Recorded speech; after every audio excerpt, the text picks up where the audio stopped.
We'll be getting started here in a couple minutes.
Okay, we'll go ahead and get started.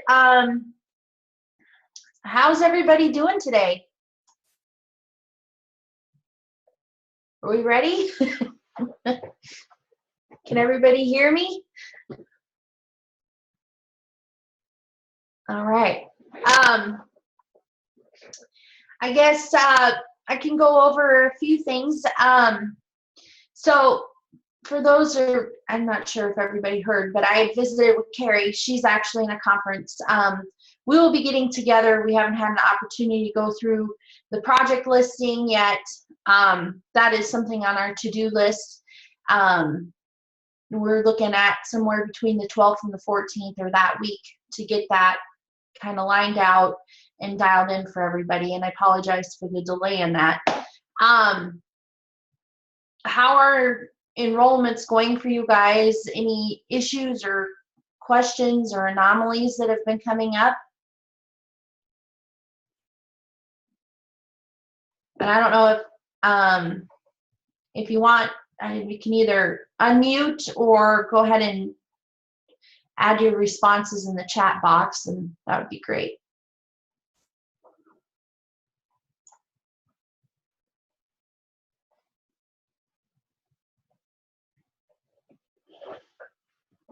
Okay, haven't input yet. Okay.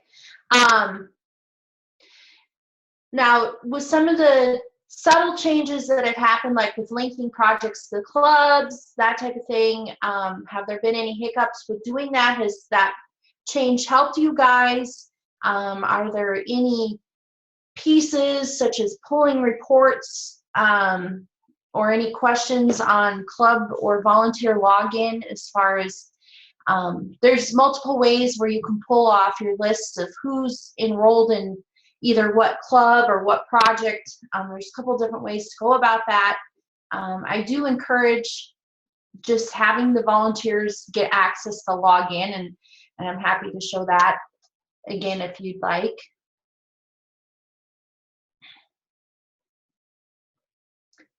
As far as the rollover, we haven't really experienced any serious issues as far as the system. Rollover process went really well this year. I guess one thing as we're moving forward in the 4-H year, we definitely want to capture group enrollments. Is that something that you would like for me to show you guys? Okay, all right.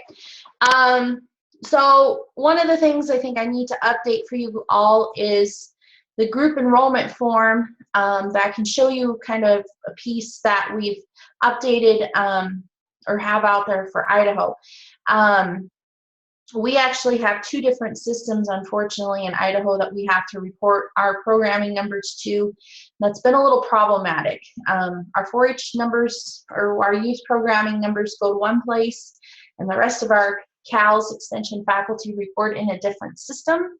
And that reporting doesn't always happen in both places, but let me do a share screen here. And so the document is on the staff help sheets page. I have a whole entire section on this website kind of dedicated to reporting. One of the things that has been very helpful for our staff and faculty is the reporting guidelines document. And Carrie and I can sit down with you as far as we can sit down and develop something along these lines if this would help you. We have a lot of different delivery methods and different ways of programming that we do in 4-H, and we have a lot of questions from our staff and faculty as to how do we report that, how should we capture that in the system, do we need to capture it as a group enrollment. So basically we have a breakdown here of events or activities, whether to report it as a group enrollment, why not, and then what the delivery method is. So this will make a lot more sense as I kind of work through that. But the Know Your Government Conference, as example, is a statewide conference that we host President's Day weekend in Boise. We have participants statewide on that. Teen Conference is another conference that we host, but the KYG program, this is actually captured. It is a project in itself, so it's a project in a conference. So in order to attend this conference, they have to be enrolled in the project, so that's why it isn't captured on a group enrollment.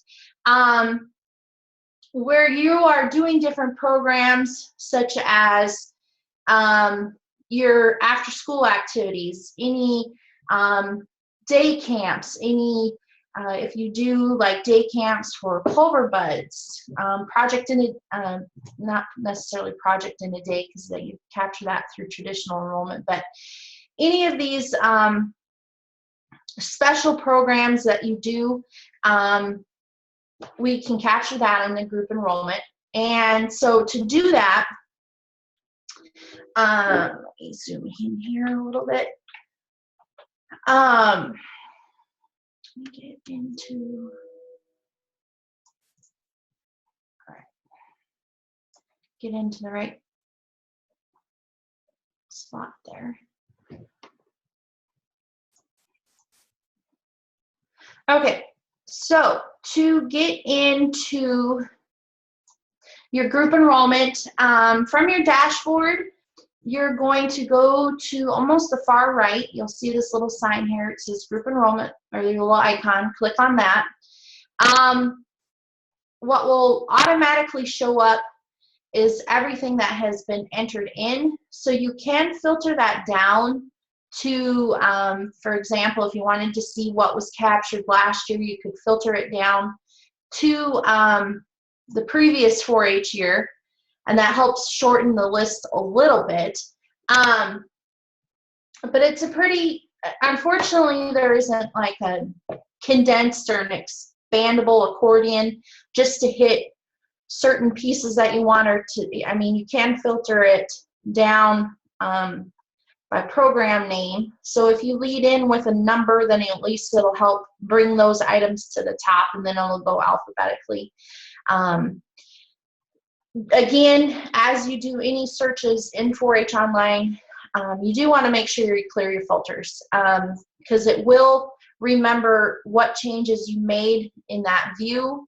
And I made some changes here into this one as far as making sure everything shows up the way it should. But to add a group enrollment, oh, I got ahead of myself. So the group enrollment form. Okay. So one of the things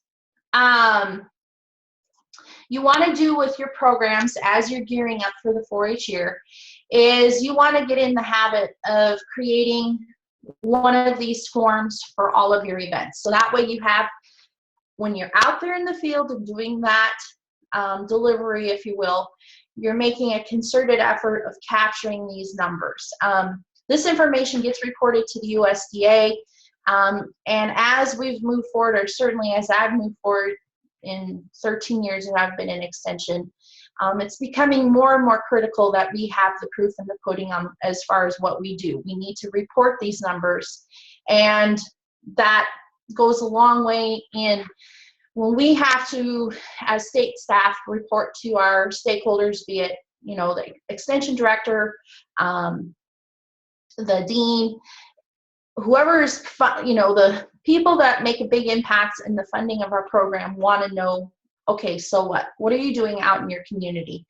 One of the things that I was horrible about, I would capture, you know, I would have my numbers and stuff, but I wouldn't necessarily have a sign-in sheet, and I would have a heck of a time trying to remember what grades my participants were in. So the information I capture on this, the reason why I definitely recommend a sign-in sheet, you're going to have new contacts in your programs. You want to get this information. This may be a way, you know, if they're not interested in the traditional club program, that's okay.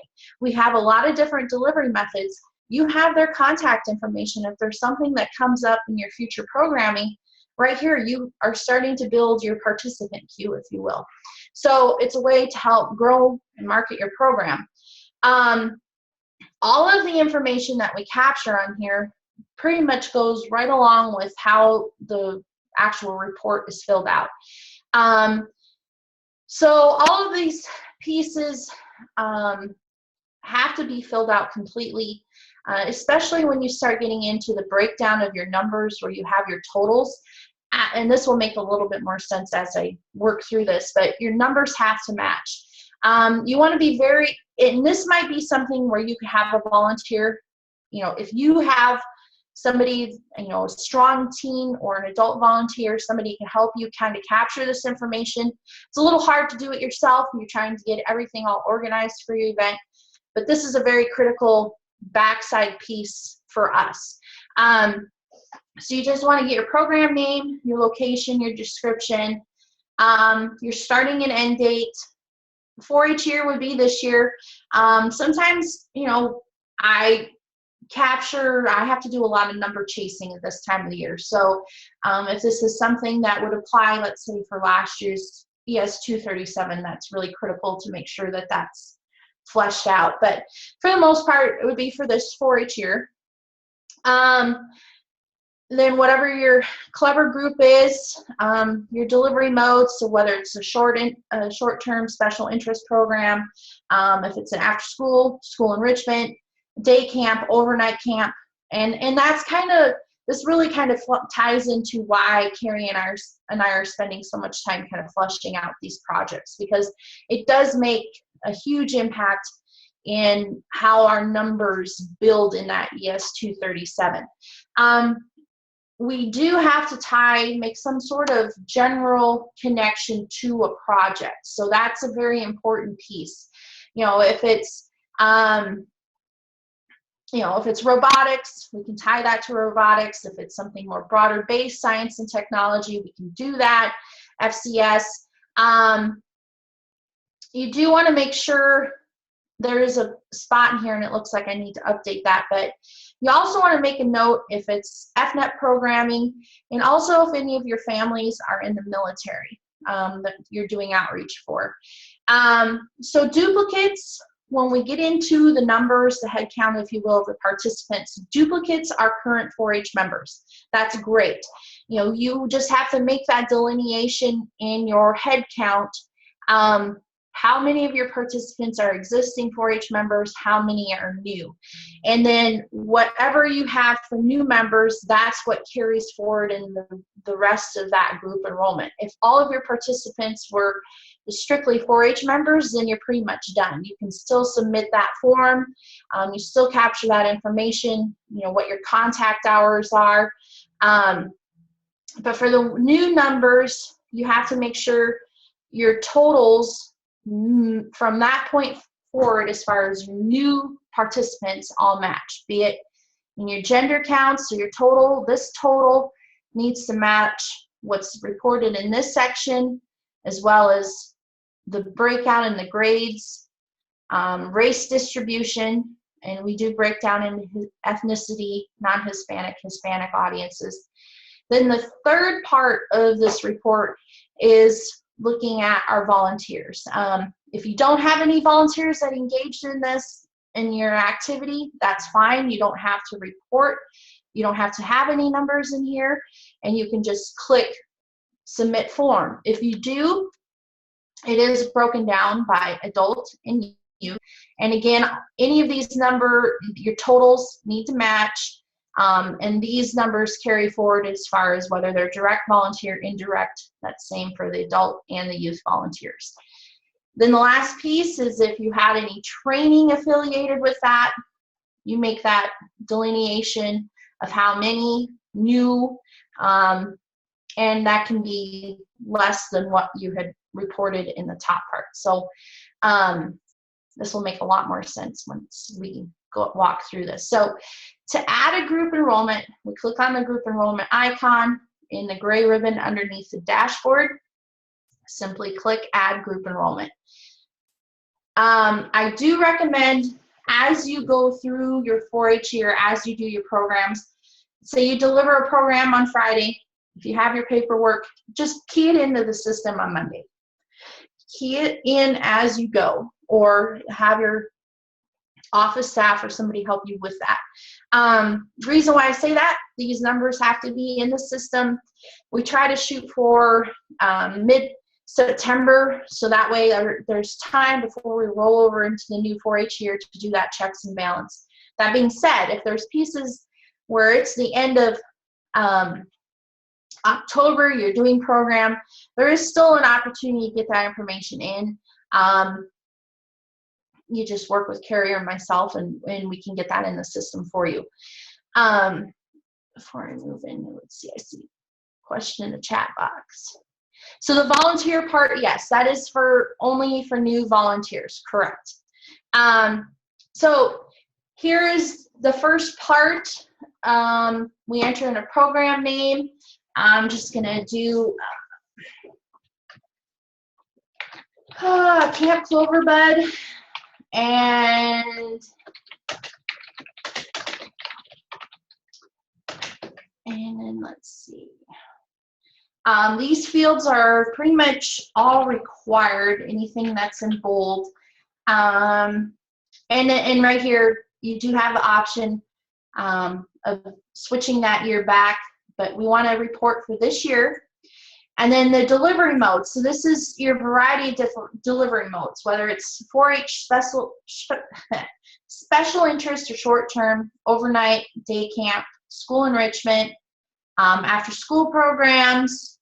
For the most part, you're going to do, lion's share of what I see is your special interest, short-term programs, overnight, day camps. Occasionally, we'll get some school enrichment entries, but this is a day camp. And we just enter in our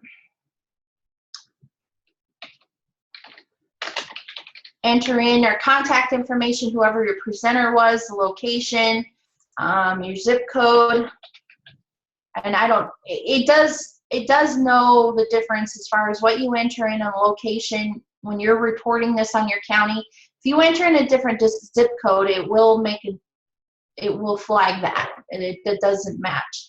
You want to enter in your number of contact hours.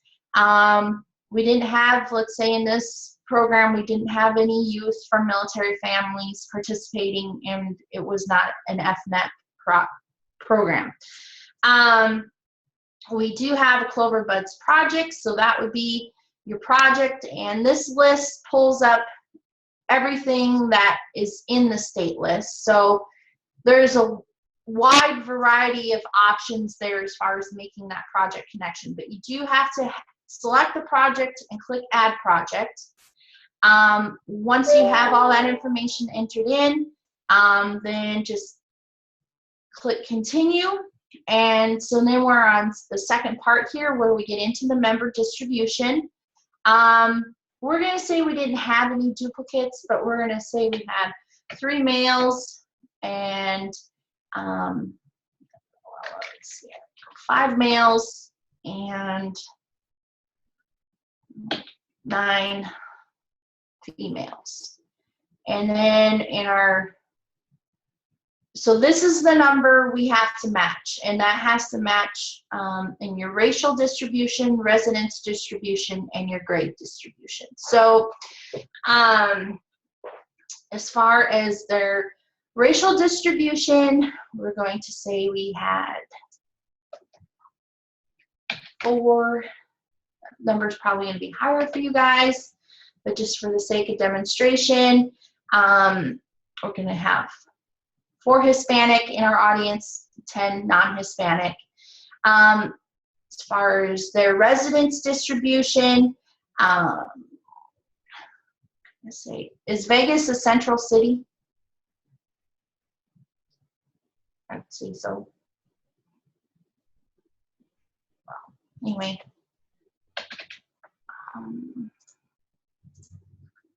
Maybe. Okay. Well, we'll just put it in suburban cities. I don't know if it's greater than 50,000. Well, yeah, definitely can. Oh, and you do need to add a 0, otherwise that total won't come in there. And ages 5 to 7. We're gonna just put everybody in that kindergarten range. So we have all of our totals matching. I can show you what happens if you don't have it matching. If you go to click Continue, gender distribution does not match grade distribution. So you'll get all of these fields will highlight. So that's the way where you can go, oh, I had a typo. Once you update that, click Continue.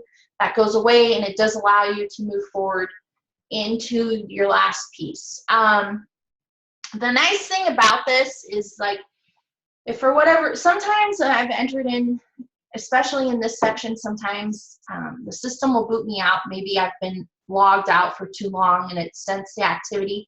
Once you start keying this in, the system does kind of do a save.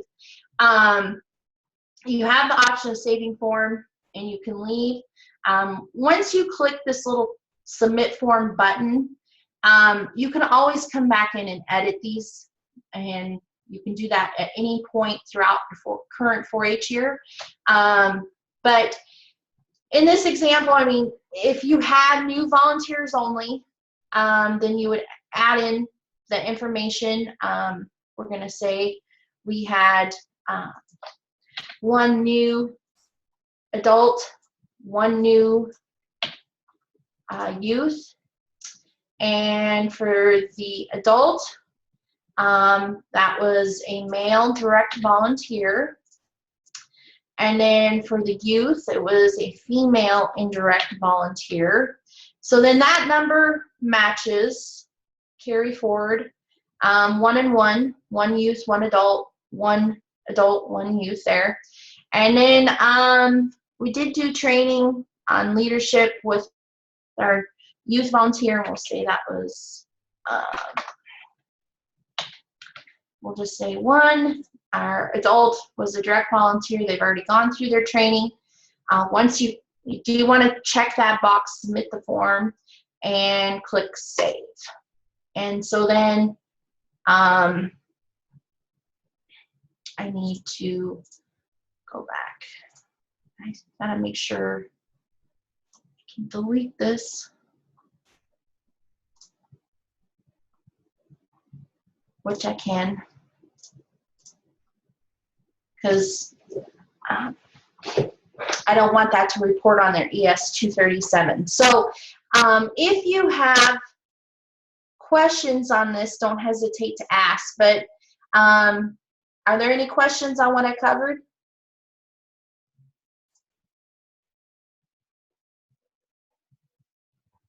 Okay. So I think Carrie has shared the staff help sheets link. So there's a whole entire piece there on that, and I can definitely update that group enrollment form for you guys so you have that. If you have questions on the ES 237 definitions, that's linked here. And it kind of walks through, you know, what you're seeing. I don't know why that's, okay, so that it helps flesh out kind of some of these different definitions that they have on your communities, what's considered an adult participant, direct volunteer, indirect volunteer, middle manager, and so forth. Let's see, I don't know. To have a little FAQ. So how soon should we be entering? Effective October 1. Okay, so this is a little dated because we were transitioning from 4-H plus. So we were having questions as whether what system we should report to. But if you guys run into any questions as you kind of work through that, as you do your delivery, don't hesitate to ask. But it's a simple process. It does take time, but if you make that concerted effort, you know, just getting in the habit of having group enrollment form, having that paper trail, if you will, for your events. Once you've entered it in the system, you don't have to keep that paper trail. I mean, that's completely up to you guys if you want to do that. But the nice thing is as you deliver your program, if you get in the habit of entering that in the system, it makes your October substantially easier by far and away. I realize in the summertime you get a lot of programming going on, you have fairs and everything else going on.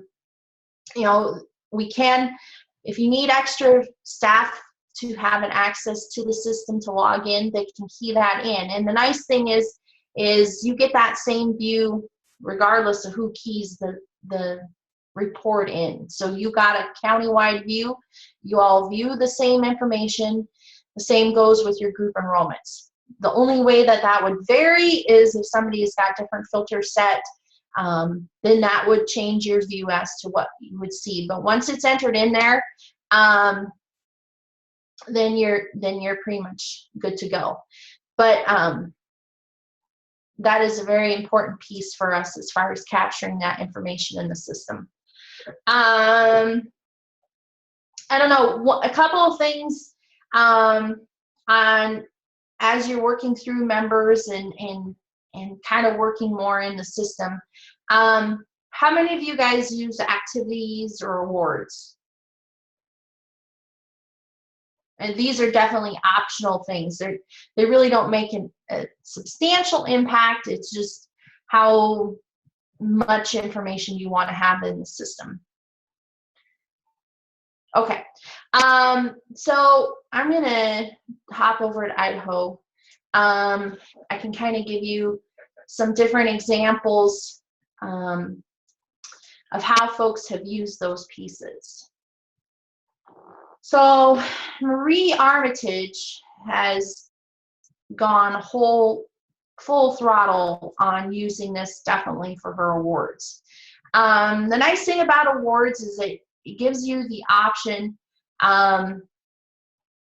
You can select an award, whether it's your county achievement medals, or however they've placed, and then you can do a bulk entry into that. But for the awards that she's entered in, and the system's taking a little bit of time, so it will default to county level, to county achievement medals. She's also gone into her different agility classes, all of her fitting and showing. So she pretty much has taken everything that she awards out, be it at the county level as a fair award, or if it's a horse show award, any of those items she has put into there as an award. The nice thing about this, once you key it in, it will persist over as we roll over. You don't have to redo this every year. And as far as how you add those, you just click Add Award. And I apologize for the internet being slow. But you add in your award title, you add in your description, and it will automatically default to your, your unit, county, Clearwater, or whatever your county name is. But the cool thing, as far as how do we add everybody into this, you can, from the search screen, you can flag your names. And so we're going to flag Marie. And, well, we don't want to do it with an adult. We're going to I'm going to highlight a couple of these names. You can add flags. So as you go through like your premium list and that type of thing, you can do all your flags and you can add flagged to an award. So I guess a good example is, depending on how you do like your quality classes, if you know you have all your blue ribbons, you flag all your blue ribbons, you can go add to award. So I think blue ribbon, fitting and showing. And so she's got it for horse show, she's got it for the goat show, but it doesn't look like she goes through her fitting and showing and quality classes, but it does look like she's kept track here of who's gotten blue ribbons for the record books, which is great. So however you want to set that up, you have a bulk entry basically of being able to add those participants to that award, if that makes sense. Same thing with the activities. So let me see if she's added any activities. So activities are basically your county events. But don't confuse that for actually an entry or registration. It does kind of give a linking of who has participated in what. So you can add in your activities, you can add gymkhana, you can add any of your dog agility, or if you need an easy way of tracking your horse foal participants, KYG participants, however you want to do that, you can add those 4-H based activities in there, and it's the same thing. You flag the names that you want, and you can click Add Flagged to an activity.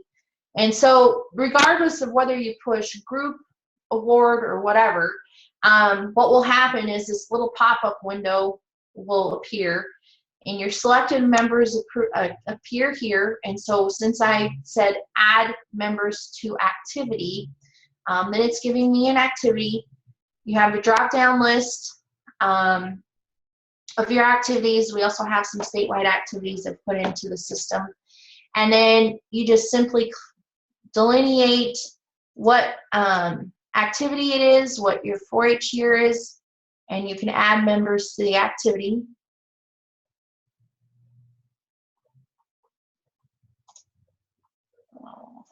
when I do that, it should move them forward. Oh, let's see here.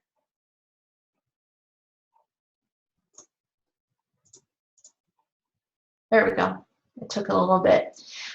So once they move over there, then you can click add, then you've added them. I want to hit cancel because I don't want to add them. And I better make sure that those names didn't get added in there. So I'm still on the search icon. I just click on the activities tab, and that's an easy way also to kind of to pull up. Our weather is bad today up here, so this is filtered, so I'm going to remove the filter. If you get a funky view like that, so now we get our standard search screen activities. So this is a listing of all of your activities, but the cool thing is you can see, oh my goodness, I'm sorry.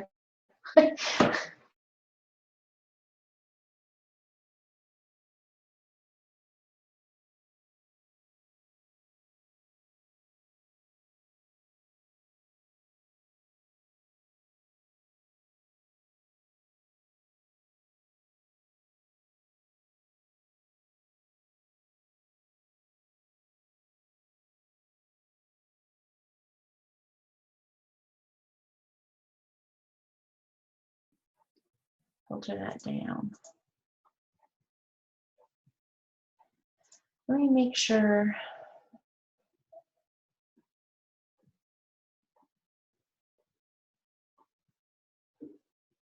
Bishop, Blanchard, Boers. I think it did add them to it, so it didn't cancel it out.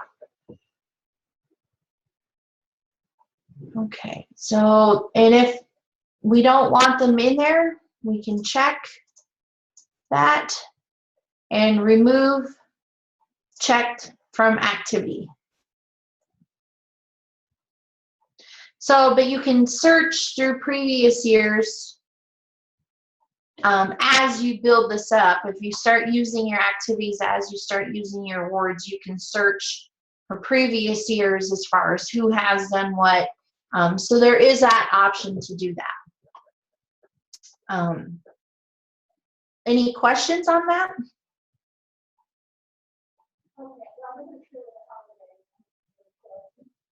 Okay.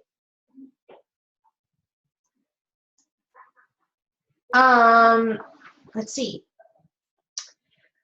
We have some different features. Let me hop over to your guys. Okay, so you do have events. One of the things that is available, and something for you guys to consider, and I know Carrie and I will probably visit on this again in the future, is you do have the ability with the universal license, and it isn't turned on for Nevada at this point, but you do have the ability to do animal records in 4-H online. We have, it's not 100% used by everybody. Why are these names? Let me clear my flags because these names keep coming up. One of the things that we've discovered, or I guess we've seen a lot of value in having the animals tab turned on. Some of our counties have had issues with animal swapping. And what I mean by that is we have cousins who keep animals penned together. They go through initial weigh-in, and then animals end up with different ear tags, or there's animals that come across the scale that don't look like they've had an ear tag. We've found a lot of benefit in maintaining or having a database where we have a visual identifier for our animals. This is definitely something that takes quite a while to build on the setup side, but again, once it's there, it doesn't go away. Your pet projects, horse, everything, all of those animals will persist. They will carry forward.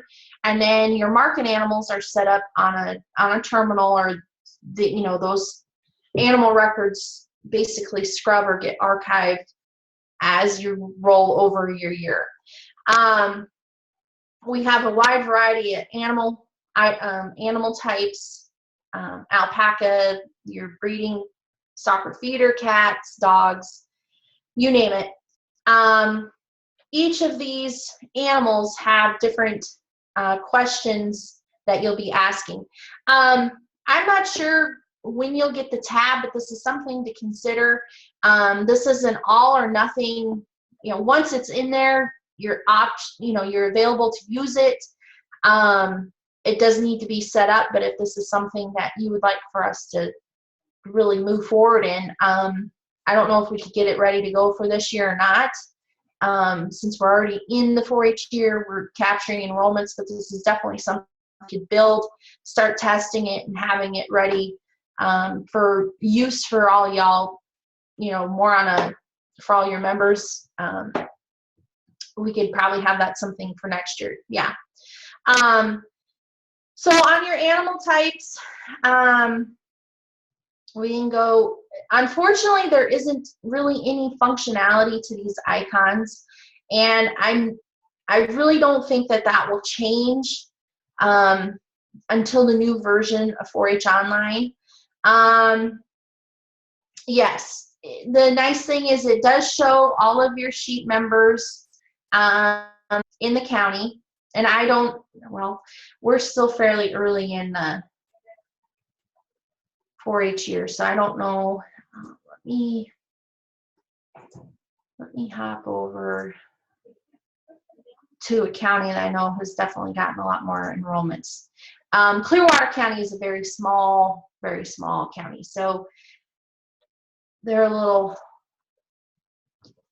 her enrollment process takes a little time. I think it just kind of ebbs and flows, and it's really not hitting on anybody's radar to get re-enrolled right now. But I know that there have been enrollments coming into this county for sure. So let's take a look here. So you can filter it down by animal type. She doesn't have any sheep kiddos. Okay, we do have a couple horse. This will pull out everybody for your whole entire county.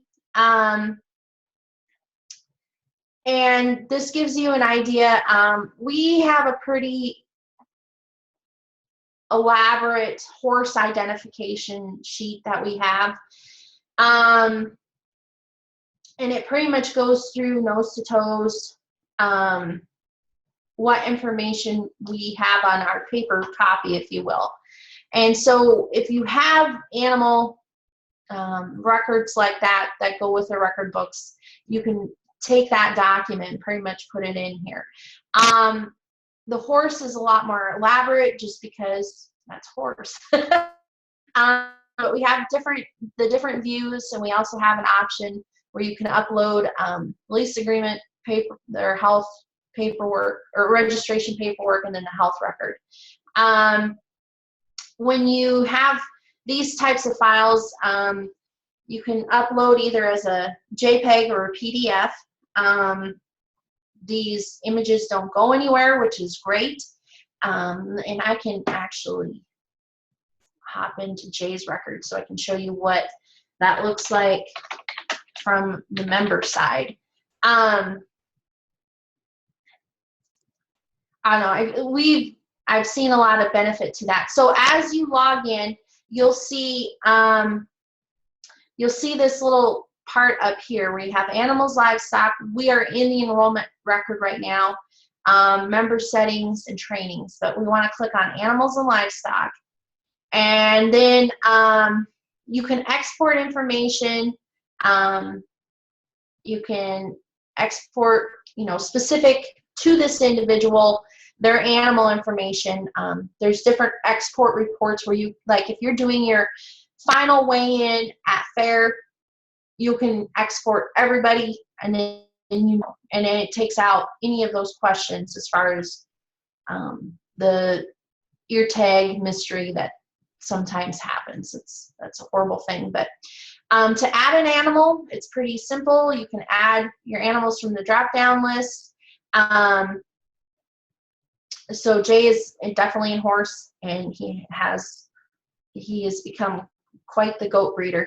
It's pretty interesting, his information. But so you can print their animal information. But one thing about the animals is that it's not, they can add an animal without being in the project. So that's why I have this disclaimer pretty much for every animal. Are you enrolled in the project? To find out, go to your participation link, projects tabs. If you are identifying a breeding goat, you should be enrolled in the goat breeding project, so you really receive all the information you need from your county office. If you are identifying a leased animal, upload a copy of the signed lease agreement before May 15th. Click on the URL. And so this is actually embedded right in there, so they can click on that as they're working through this. And especially with the breeding projects, leasing is very common, especially, and with horses as well, and dog. It's very generic, but it identifies the animal, the arrangements that you're making. Some go so far as adding a support documentation, breaking out who's responsible for what pieces for the animal's care. But anyway, we have the animal record first created date, and I think that is something that's just in the system. They can't change that date. But animal name, any of the fields that are in bold are required fields. We do have a pretty in-depth, the scrapies tagging is very important. We have to keep that information. And they upload a picture of the animal, any of the lease agreement information that they need. On the horse, this gets into the instructions. So I went a little overboard with this. I wanted to make sure when the kids are describing their markings on their animals that they had a visual and understood, okay, we have to get descriptive on what the actual markings are. But the pictures help with that. And they used to have to color them in and do a whole bunch of stuff. It was ridiculous. But for the animals that are branded, it's very helpful.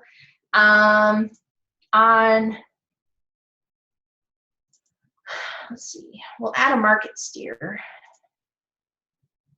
So again, are you in the market beef project? It's asking for the animal name, the birth date, the breed. They can upload their different side views, and then we also do a quality assurance piece with our market projects. But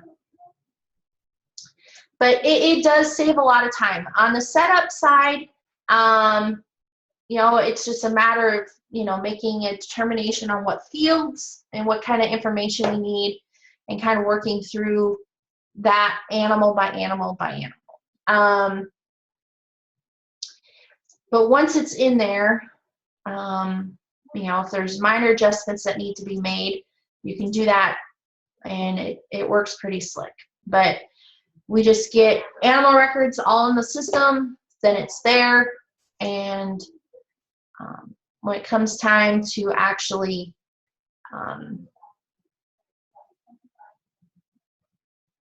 going through the process, getting ready for fairs, that type of thing, that has saved a lot of time for our folks.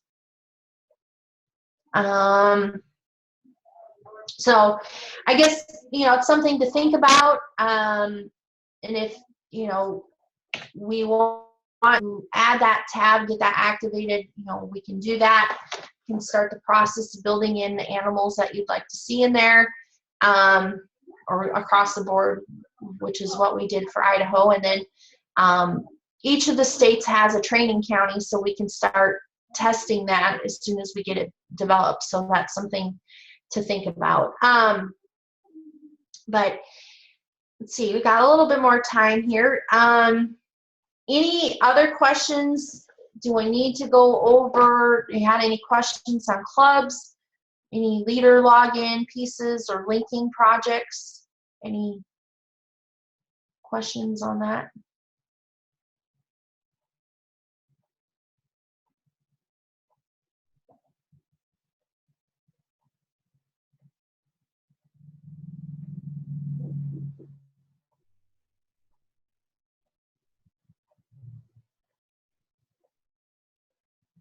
Okay, all right.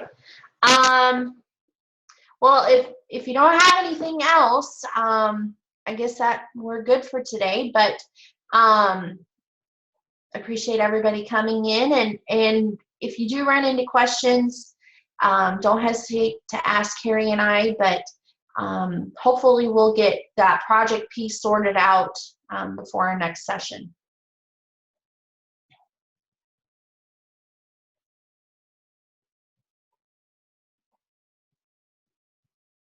All right, thanks everybody. Have a great day.